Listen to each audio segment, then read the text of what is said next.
सध्याची परिस्थिती पाहून मनामध्ये एकच प्रश्न येतो.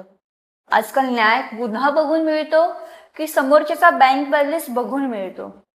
काही दिवसांपूर्वी पुण्यात पोश कारने ज्या 2 जणांना चिरडले होते, तो श्रीमंताचा मुलगा होता आणि त्याचं वय कमी होतं म्हणून त्याला लगेच निबंध लिहून सवलत मिळाली होती. दुसरीकडे आता लोकल ट्रेनमध्ये उघड उघड एका तरुणाचा खून झालाय. तिथे आरोपी समोर असूनही सध्या फक्त कोर्टाच्या तारखा पडत आहेत.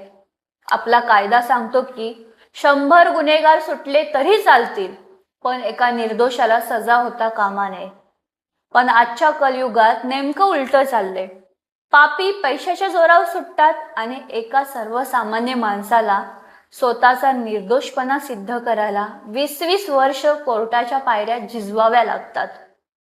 माणूस संपल्यावर मिळणाऱ्या अशा न्यायाचा काय उपयोग? नुसत्या कोर्ट कोठड्या आणि तारखा दाखवून काय फायदा?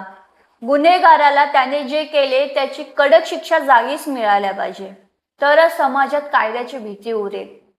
खरं सांगू का, या कलियुगापेक्षा आपल्या छत्रपती शिवाजी महाराजांच्या काळातील न्याय पद्धत कितीतरी पटीने चांगली होती. जो गुन्हा करायचा त्याची शिक्षा जागीच आणि तशीच मिळायची. श्रीमंत असो वा गरीब, महाराजांच्या दरबारात सगळ्यांना एकच कायदा होता. म्हणूनच म्हणावंसं वाटतं, कायदा आंधळा असेल तरी चालेल, पण तो पैसेवाल्यांचा गुलाम नसावा.